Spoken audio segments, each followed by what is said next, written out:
کتنی بڑی بات ارشاد فرمائی، فرمایا لا تقنطوا من رحمت اللہ، تم نے میری رحمت سے نا امید نہیں ہونا۔ اللہ کی رحمت سے نا مالک کیا ملے گا؟ فرمایا ان اللہ یغفر الذنوب جمیعا، اللہ سارے گناہ معاف فرما دے گا۔ تو جن لوگوں کو اللہ کی رحمت پر نبی کریم علیہ السلام تشریف فرما ہے، امام غزالی نے لکھا ایک بدو آ گیا، دیہاتی سادہ آدمی، سادے بندے بھی سادے ہوتے ہیں، ان کا بھی اپنا طرز زندگی ہوتا ہے۔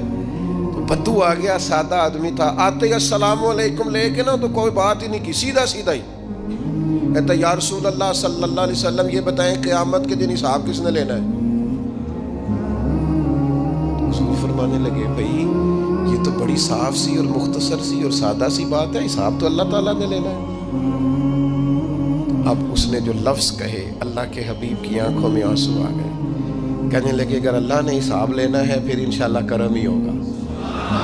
تو حضور فرمانے لگے تمہیں یہ امید کس طرح ہے؟ تو عرض کرنے لگے یا رسول اللہ کریم جب غالب آتا ہے تو معاف ہی کرتا ہے، جب کریم کا غلبہ ہوتا ہے نا، کریم بندہ جب کسی پہ قبضہ کر لے تو پھر معاف کرتا ہے، تو اللہ تو سب سے بڑا مہربان ہے۔ وہ بات کی اور اگلا جملہ ہی کوئی نہیں کہا، وہ چلے گئے۔ تو حضور علیہ السلام نے اب اس بات پر رزلٹ دیا، فرمانے لگے کریم محبوب بندہ سادہ تھا، بات بہت بڑی کر گیا ہے، بڑی بات کر گیا، سادہ آدمی۔ میرے عزیز، اللہ کی رحمت پر جن لوگوں کو امید ہو، انہیں موت سے ڈر اور پھر جن کو محبوب کی ملاقات کا شوق ہو نا، ہم نے جان دے دی وعدہ دیدار پر، ہم سے وعدہ کیا گیا تھا کہ تم مرو گے نا تو تمہیں دیدار ملے گا، تو ہم نے جان ہی دے دی وعدہ دیدار پر، جان ہی دے دی وعدہ دیدار پر۔ اور پھر فرماتے ہیں نقد اپنا دام ہو ہی جائے گا، فرماتے ہیں ہم نے جان دی ہے اس وعدے پر کہ وہ ملے گا، تو امید ہے کہ یہ سودا ادھار نہیں۔ جیسے ہی قبر میں جائیں گے سامنے حضور کی زیارت نصیب ہو جائے گی۔ اس لیے لحد میں بھی عشق رخ شاہ کا داغ لے کے چلے، اندھیری رات سنی تھی سو چراغ لے کے چلے۔ یہ حدیث آپ نے بھولنی نہیں، یہ تنہائیوں میں یاد رکھنے کی روایت ہے، یہ تنہائیوں میں پڑھنے کی روایت ہے۔ یہ اپنے ذوق کو تازہ، جو لوگ کہتے ہیں نا وجد سرور کیف میں جانا چاہتا ہوں، وہ مشکات شریف کی اس حدیث کو دیکھے۔ اللہ کے حبیب علیہ السلام نے فرمایا لوگوں میں تمہیں بتاؤں قیامت کے دن اللہ تعالیٰ بندوں سے پہلا سوال کیا فرمائیں گے اور بندے اس کا جواب کیا دیں گے؟ یا رسول اللہ کرم فرمائیے بتائیے۔ تو کریم فرمانے لگے اللہ تعالیٰ قیامت کے دن بندوں سے سب سے پہلا سوال، اگرچہ بعض اور احادیث میں اور سوالات بھی آئے ہیں قیامت میں جو سب سے پہلے ہوں گے، لیکن اس حدیث میں یہ والا سوال حضور نے بیان فرمایا۔ حضور فرمانے لگے اللہ قیامت کے دن اپنے بندوں سے سب سے پہلا سوال یہ فرمائے گا کیا تم میری ملاقات کو پسند کرتے تھے؟ اوئے ہوئے ہوئے، کیا تمہارا ملنے کو جی چاہتا تھا؟ کبھی اے حقیقت منتظر نظر آ نہ لباس مجاز۔ اقبال کہتے ہیں تیرے کرم اتنے ہیں دل کرتا ہے تجھے دیکھیں، کبھی کبھی اے حقیقت منتظر نظر آ نہ لباس مجاز میں، لاکھوں سجدے تڑپ رہے ہیں میری جبین نیاز میں، تمہارا دل کرتا تھا مجھ سے ملنے کو؟ حضور فرماتے بندے عرض کریں گے مالک بڑا دل کرتا تھا۔ تو پھر اللہ فرمائیں گے یہ گفتگو کی معنویت تو دیکھو یار، اس کا حسن تو دیکھو۔ اللہ پھر پوچھیں گے کیوں دل کرتا تھا تمہارا؟ دل کرتا تھا تو کیوں کرتا تھا؟ عرض کریں گے مالک اس لیے کہ ہمیں امید تھی کہ تو معاف بھی کر دے گا، رحمت بھی فرمائے گا، اس معافی کی امید پر دل کرتا تھا تو ملے۔ حضور فرماتے ہیں پھر رب فرمائے گا مجھ پر واجب ہے، میں نے اپنے کرم سے واجب کر لیا ہے کہ آج تمہیں جنت عطا کروں گا۔ یہ جو ملاقات ہے نا، ملاقات کہ وہ ملیں گے، ان سے ملاقات ہو۔ عمر بیت گئی نا نام جپتے، عمر بیت گئی نا تذکرہ کرتے، ہم سے بھی لوگ پوچھتے ہیں کیا کمائی کی، کیا زندگی میں حاصل کیا، تو ہم کہتے ہیں شرق سے غرب تک ملک کے ایک کونے سے لے کر دوسرے کونے تک مدینے والے کی بات کی، حضور کا ذکر کیا ہے۔ نبی پاک کے میں اپنی حیاتی تو قربان تھی، وہاں ساری محمد محمد پکیندے گزر گئی ساری۔ یہ اعزاز ہے، یہ کرم ہے۔ اب کیا ہوتا ہے، گناہگار لوگ ہیں، اتنا بڑا دعویٰ تو نہیں کر سکتے، لیکن دل تو چاہتا ہے نا کہ چلو جس کا نام لیا ہے اس کی کبھی زیارت بھی ہو، کبھی ملاقات بھی ہو، کبھی نظر کرم بھی ہو۔ کسی نے اپنے محبوب سے کہا تھا کہ ذرا ایک نظر مجھ پہ بھی کیجئے، تو قریب بیٹھے ایک شخص نے کہا یار تو نے بڑا دعویٰ کیا ہے، جو محبوب ہوتے ہیں ان کو تکلیف نہیں دی جاتی، تو کہتا ہے پورا چہرہ ہی تیری طرف پھیرے۔ تو پھر اس نے اس درویش سے پوچھا کہ میں بھلا پھر کیا کروں، میرا دل تو میرا بھی کرتا ہے نا، چلو یہ تو آپ کی بات ٹھیک ہے کہ اب میں محبوب سے کہوں کہ اتنی تکلیف کرے کہ میری طرف پورا رخ پھیرے تو ٹھیک نہیں، تو پھر بتائیں میں کیا کروں؟ تو اس نے کہا ان راہوں میں کھڑا ہو جا جن راہوں کی طرف وہ کریم دیکھتا ہے۔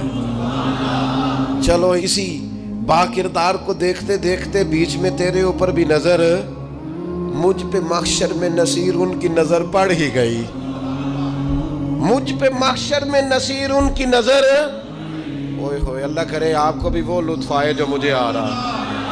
کہتے مجھ پہ محشر میں نصیر ان کی نظر، یہ انتہائی عاجزی ہے کہنے والے کی۔ اس نے بالکل اپنے آپ کو ختم کر کے کہا کہ میں قابل تو نہیں تھا، اور میں پھر تکلیف دیتا کہ میری طرف دیکھیں، اسپیشل میرے لیے وقت نکالیں۔ پر کرم یہ ہوا کہ مجھ پہ محشر میں نصیر ان کی نظر پڑ ہی گئی۔ کہنے والے اسے کہتے ہیں خدا کا کرنا، کہنے والے اسے کہتے ہیں خدا کا کرنا۔ اللہ نے کیا کہ نظر مجھ پر پڑ ہی گئی، اور جب پھر پڑ گئی تو تیری ایک نظر کا کمال ہے اور میری زندگی کا سوال ہے۔ بس جب پڑ گئی تو سو پھر پڑ گئی۔ موت سے وہ بندہ کبھی نہیں ڈرتا جسے ملاقات کا شوق ہو، ملنا چاہے داتا علی اجویری سے اور موت سے ڈرے، ملنا چاہے حضرت غوث پاک جیلانی سے اور پھر موت سے ڈرے۔ زندگی گزری ہو علی علی کرتے پھر موت سے ڈرے، عمر بھر سیدنا عثمان غنی کی سخاوت کی بات کی ہو اور پھر جنت میں جا کے ان سے ملنے کا شوق پیدا نہ کرے، ساری زندگی سیدنا فاروق کا عدل بیان کیا ہو، ساری زندگی ان کے انصاف کا تذکرہ کیا ہو، پوری امت کو بتایا ہو کہ اگر جینا چاہتے ہو تو عمر کے رستوں پر چلو، اور پھر یہ موت سے ڈرے اور مر کے جناب فاروق اعظم کی زیارت کو پسند نہ کرے۔ جسے صدیق کی وفائیں یاد ہو، جنہیں جناب ابو بکر صدیق کا عشق یاد ہو، وہ پھر ان کی زیارت نہ کرنا چاہے اور ساری عمر حضور کی نعت پڑھی ہو۔ مانا نہیں آتا تھا پھر بھی کہا بلغ العلا بکمالہ کشف الدجا بجمالہ حسنت جمیع خصالہ صلو علیہ والہ سے نہیں ترجمہ آتا تھا، پر جب بھی کو پڑھتا تھا یہ بھی جھومتا تھا مولا یا صلی وسلم دائماً۔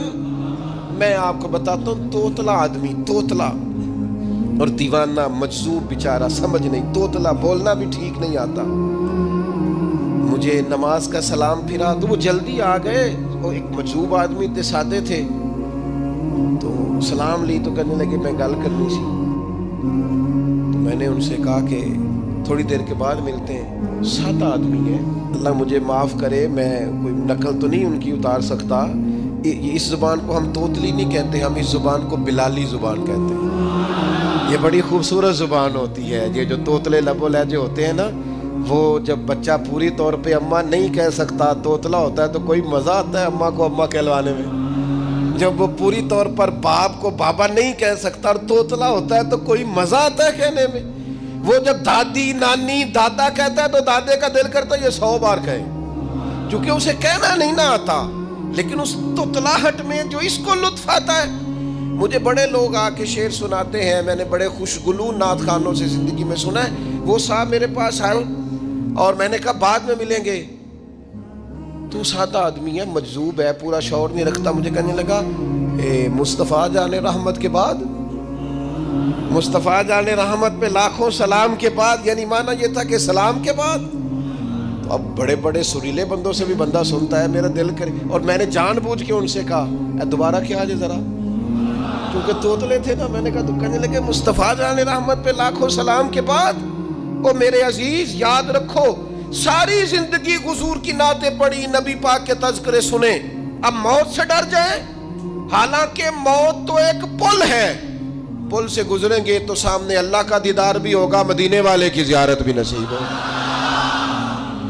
تو زیارت ہوگی اور ہر نظر کانپ اٹھے کہ محشر کے دن خوف سے ہر کلیجہ دہل جائے گا. اوڑھ کر کالا جبہ وہ آ جائیں گے اور سارے محشر کا نقشہ بدل جائے گا. یہ موت کا خوف نکالنے والی چیزیں ہیں, ڈر. اچھا مجھے ایک بات بتائیں, یہ میں امید کی بات کرنے لگا ہوں. چلے اب یہ بات تو مشکل ہے پر کرنی پڑے گی, مجبوری ہے. کبھی کبھی ابا جی سے مار بھی پڑ جاتی ہے بندے کو گھر میں, کوئی 2-4 لگ بھی جاتی ہیں. تو اس وقت نا جو سب سے بڑا سہارا کسی کو نصیب ہوتا ہے وہ یہ ہوتا ہے کہ اللہ کرے اماں گھر میں موجود ہو. اور میں نے دیہاتوں میں کئی مائیں ایسی دیکھی ہیں جو بیٹے کے حصوں کی مار کھاتی ہیں. ابا نے ڈنڈا لے لیا ہے بیٹے کی غلطی پہ, اب اماں بیچاری سامنے ہو گئی ہے, 2-4 اس نے بھی کھا لی.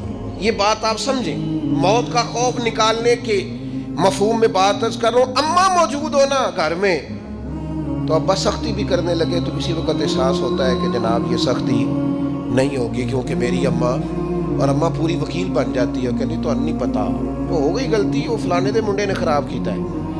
حالانکہ ہو سکتا ہے اس نے اس کو بھی خراب کیا ہو, لیکن وہ اماں وکیل ہے, وہ وکالت کر رہی ہے اور وہ بے لوث کر رہی ہے. ہوتا ہے ایسے, اس بات کو سمجھ لے اچھے طور پر. موت کا خوف نہیں, ڈر نہیں, اس لیے کہ گھر میں ماں موجود ہو تو باپ کا ڈر نہیں ہوتا. تو قبر حشر میں تو رسول کریم موجود ہے, وہاں تو نبی کریم موجود ہے, وہاں تو اللہ کریم اپنی رحمت فرمائے گا بندوں پر. اس لیے خوف نہیں, پینک نہیں.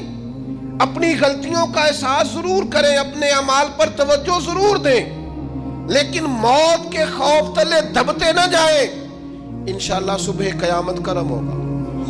میرے نبی پاک علیہ الصلوۃ والسلام نے تو فرمایا ہے بس ہم نے ایمان کامل لے کے جانا ہے دنیا میں. حضور نے فرمایا ہے جس طرح 14ویں رات کا چاند چمکتا ہے اس طرح میرے غلاموں کے چہرے چمکیں گے قیامت کے. اللہ کے رسول صلی اللہ علیہ وسلم فرماتے ہیں جسم کے جن جن حصوں پر وضو کا پانی لگتا رہا وہ قیامت میں چمکیں گے. دور سے لوگ ان کا نور دیکھیں گے, پتہ چلے گا وہ محمد عربی کے غلام آ رہے ہیں. یہ کرم ہوگا صبح قیامت, یہ عطائیں ہوں گی. اس لیے مومن موت سے ڈرتا. سیدنا بلال حبشی رضی اللہ تعالیٰ عنہ, آخری وقت ہے, نزع کا عالم طاری. اور یہ گفتگو دیکھیں غلاموں کی, آپ کی اہلیہ رو پڑی, کہنے لگی ہائے ہائے افسوس. حضرت بلال فرمانے لگے کیا ہوا؟ کہنے لگی افسوس ہے کہ آپ دنیا سے جا رہے ہیں. تو حضرت بلال نے مضمون ہی بدل دیا, سوچ کا زاویہ ہی بدل دیا. فرمانے لگے یہ افسوس کا مقام نہیں, یہ تو خوشی کا مقام ہے. اس لیے کہ میری آج آنکھیں بند ہوں گی, قبر میں کھلیں گی, مدینے والے محبوب سے بھی ملوں گا, حضور کے غلاموں سے بھی ملوں گا صلی اللہ تعالی علیہ وسلم. تو موت تو مقام مسرت ہے, اور اگر یہ مل جائے زندگی میں. ایک بدو ایمان لے آئے, ابن ماجہ میں موجود ہے. حضرت ابو ہریرہ رضی اللہ تعالیٰ عنہ حدیث کے راوی ہیں, فرماتے ہیں ایک بدو ایمان لائے اور انہوں نے حضور علیہ السلام کے ساتھ ہجرت بھی کی. ابن ماجہ میں موجود ہے. تو نبی پاک علیہ السلام نے نا انہیں ایک صحابی کے ساتھ کر دیا, اب ان کے کام کاج میں مصروف ہو گئے ان کے ساتھ. تو حضور علیہ السلام نے نا ایک جگہ سے مال غنیمت آیا, تو طریقہ مبارکہ یہ تھا کہ مال غنیمت میں سب کو حصہ دیا جاتا تھا. اگرچہ وہ جہاد پہ نہیں گئے لیکن حضور نے انہیں بھی حصہ دیا. تو وہ صحابی تو رو پڑے, عرض کرنے لگے حضور میں اس کے لیے تو ایمان نہیں لایا تھا. حضور نے فرمایا پھر بتائیے, اگرچہ حضور جانتے ہیں کس لیے لائے تھے. عرض کی حضور میں تو اس لیے ایمان لایا تھا کہ میں رب کی راہ میں لڑوں گا اور میں اپنی جان پیش کروں گا. میں شہادت کے لیے ایمان لایا تھا, مجھے یہ مال دولت نہیں چاہیے. تھوڑی ہی دیر گزری کہ ایک اور مارکے کا اعلان ہو گیا, جنگ کا اعلان ہو گیا. حضور نے فرمایا چلو. وہ گئے اور چند ہی لمحے گزرے کہ وہ میدان میں اترے اور پھر شہید ہو گئے. صحابہ کرام ان کی مقدس لاش مبارک کو اٹھا کے محبوب کے قدموں میں لائے تو نبی کریم نے کیا خوبصورت بات ارشاد فرمائی. حضور فرمانے لگے دیکھو اس نے اللہ کی تصدیق کی ہے تو رب نے بھی اس کی تصدیق فرما دی. اور پھر یہ دو جملے محبوب کہتے کہتے اٹھے اور پھر حضور نے اپنا جبہ مبارک اتارا اور اتار کے فرمایا اس بندے کو نہ اس جبے میں کفن دے دو, اس میں اسے کفن دو, اس لیے کہ تو شہادت کے لیے ایمان لایا, موت کی آنکھوں میں آنکھیں ڈال کے جیا, اپنی زندگی کمزور نہ گزاری. مسلمانوں پہ کافر کا رعب طاری ہو گیا ہے. ایک تو ہوتا ہے نا کہ کوئی مدد کرنا, کوئی آگے بڑھنا, فلسطین کا نام تک نہیں لے رہے حکمران زبان سے, ذکر تک نہیں کر رہے, چینل ذکر نہیں کر رہے. اتنا رعب, اتنا کفر کا خوف, صرف اس لیے کہ ہمیں موت کا ڈر ہے. مر جائیں گے تو بستر پہ نہیں مریں گے, بیماریوں سے نہیں مر جاتے لوگ. خدا کے بندو اپنی زندگی میں اتنا خوف اگر موت کا پیدا کر لو گے. حضرت سعید ابن جبیر رضی اللہ تعالیٰ عنہ بہت بڑے فقیہ تھے. حجاج بن یوسف نے بلایا اور کہنے لگا میں تمہیں موت دینے لگا ہوں, مار دوں گا تمہیں. بڑا ظالم آدمی تھا, بڑے لوگ اس نے قتل کیے تھے. حضرت سعید رضی اللہ تعالیٰ عنہ مسکرا پڑے اور غصے میں آیا, کہنے لگا کیوں ہنستے ہو؟ فرمانے لگے تو بڑا بیوقوف ہے, تجھے کس نے کہا زندگی اور موت تیرے ہاتھ میں, یہ تو تب آئے گی جب میرا رب چاہے گا. کہنے لگا لے جاؤ ان کو اور جا کے قتل کر دو. تو وہ جب جلاد لے جا رہے تھے تو آپ اور کھل کے مسکرائے, ہنسے. یہ آپ کی طاقت ہے کہ موت کو دیکھ کے مسکراہٹ ہو, لبوں پہ تبسم, رقصہ ہو, مسکرائے. جب آپ مسکرا رہے تھے تو اس کو اور غصہ آیا, واپس بلایا. کہنے لگا مسکراتے کیوں ہو؟ فرمانے لگے تیری جرت پہ مسکرا رہا ہوں اور اس بات پہ مسکرا رہا ہوں کہ رب کتنا بے نیاز ہے, تیرے جیسے لوگوں کو بھی مہلت دے رکھی ہے. کتنا بے نیاز ہے, تیرے جیسے لوگوں کو مہلت. اور غصے, کہنے لگا میرے سامنے قتل کرو. حضرت سعید ابن جبیر رضی اللہ تعالیٰ عنہ نے منہ کعبے کی طرف کر کے پڑھنا شروع کیا, انی وجہت وجہی للذی فطر السماوات والارض حنیفا وما انا من المشرکین. آپ یہ پڑھ رہے تھے تو کہنے لگا اس کا منہ کعبے سے پھیر دو. کعبے سے منہ پھیرا تو آپ فرمانے لگے تو بڑا ہی بیوقوف ہے, میرا رب کو صرف کعبے کی طرف مقید ہے, وَلِلَّهِ الْمَشْرِقُ وَالْمَغْرِبُ فَأَيْنَمَا تُوَلُّوا فَثَمَّ وَجْهُ اللَّهِ. چہرہ پھیر دیا جب اس نے تو آپ فرمانے لگے مشرق بھی اللہ کا, مغرب بھی اللہ کا. اور اللہ فرماتا ہے تم جدھر بھی منہ کرو ادھر ہی اللہ کی رحمت ہے. یہ پڑھا تو اب اس نے لٹایا, اور جب وہ آپ کو قتل کر رہا تھا تو حضرت سعید ابن جبیر کی ایک زوردار آواز گونجی. فرمایا یاد رکھنا مجھے اسی طرح قتل کرنا جس طرح تم خود قیامت میں قتل ہونا پسند کرتے ہو. میرا آخرت پر یقین کامل ہے, محشر میں عدالت لگے گی, میں تمہیں قتل کروں گا میں. حضرت سعید ابن جبیر کی وہ جرت تھی کہ دربار سارا لرز گیا حجاج کا. حضرت سعید ابن جبیر رضی اللہ تعالیٰ عنہ کہنے لگے اللہ اسے میرے بعد کسی پر مسلط نہ کرنا, میرا قتل آخری ہو, میرے بعد نہ ہو. ڈر گئے لوگ, سہم گئے. اور وہ جو جلاد آپ کو قتل کر رہا تھا اس کے بھی ہاتھ کانپ رہے تھے. اتنی جرت, موت کا ایک منٹ کے لیے خوف نہیں. حضرت سعید ابن جبیر رضی اللہ تعالیٰ عنہ شہید ہو گئے تو اتنا خون نکلا, اتنا خون نکلا, اتنا خون نکلا, خون بند ہی نہیں ہو رہا. ایک طبیب بیٹھا تھا, ہانپتے کانپتے ڈرے ہوئے, سہمے ہوئے. حجاج کہنے لگا اسے اتنا خون؟ تو کہنے لگا بادشاہ میں نے سالوں مریض دیکھے ہیں, اس کو پتہ چل جائے نا مرنے والا ہوں وہ تو اتنا خوف میں آتا ہے, پہلے ہی اس کا سارا خون جم جاتا ہے اور سکڑ جاتا ہے اور اس کا خون جل جاتا ہے.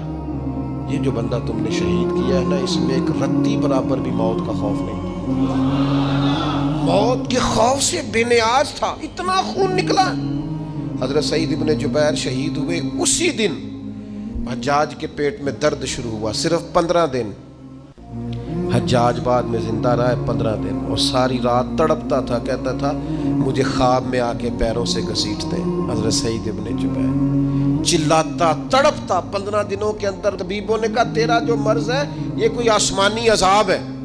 میرے عزیز موت سے ڈرے نہیں بلکہ جو ظالم ہو ان کو ڈرا دیں, یہ مومن کی شان ہے. اپنی زندگی کے اندر سے موت کا خوف نکال دیں، تاکہ زندگی کے جو دن ہیں وہ جیے تو جا سکیں، وہ انسان مضبوطی سے وقت سے گزار سکے۔ حضرت علی شیر خدا رضی اللہ تعالیٰ عنہ نا وہ جیکٹ نہیں پہنتے تھے جنگی، جو کمر پہ پیچھے لوگ پہنتے تھے نا، تلوار کوئی مارے تو زخم نہ ہو۔ تو کسی نے مولا علی شیر خدا رضی اللہ تعالیٰ عنہ سے فرمایا پشت پر آپ وہ جیکٹ نہیں پہنتے لوہے کی؟ آپ فرمانے لگے پشت تو دکھانی نہیں تو کہنے لگے موت سے ڈر نہیں آتا؟ فرمایا بالکل بھی نہیں، اور فرمایا مجھے بالکل ڈر نہیں آتا کہ میں موت پر آ گروں یا موت میرے اوپر جا گرے۔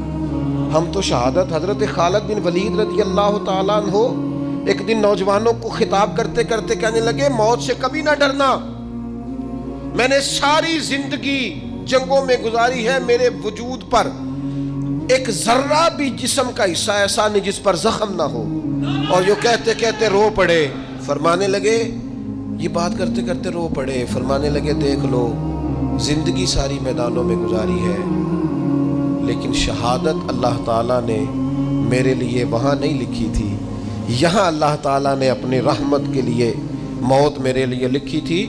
تو یہ تو اللہ کا کرم ہے۔ قریب ایک بزرگ صحابی اور بیٹھے تھے، فرمانے لگے آپ کی نیت شہادت کی تھی، انشاءاللہ آپ قیامت میں شہیدوں میں ہی کھڑے کیے جائیں گے۔ تو میرے عزیز خوف نہیں موت کا۔ آخر میں 2-3 گزارشات عرض کرنی ہے۔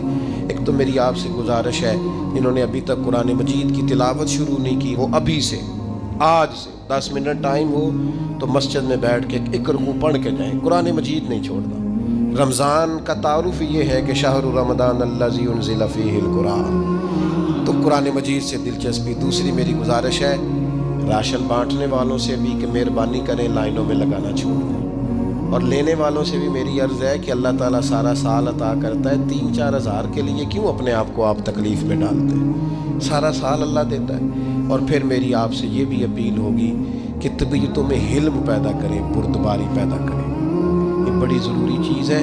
مثبت سوچیں لائیں، روزہ ہماری تربیت کرتا ہے۔ اور پھر آپ سے یہ بھی اپیل کروں گا رمضان شریف کی مقدس گھڑیوں میں صرف اپنے لیے نہیں سوچیں، امت کے لیے سوچیں، بالخصوص فلسطین کے مسلمانوں کے لیے کم از کم دعا مومن کا ہتھیار ہے، وہ تو جم کے کریں اللہ کے حضور۔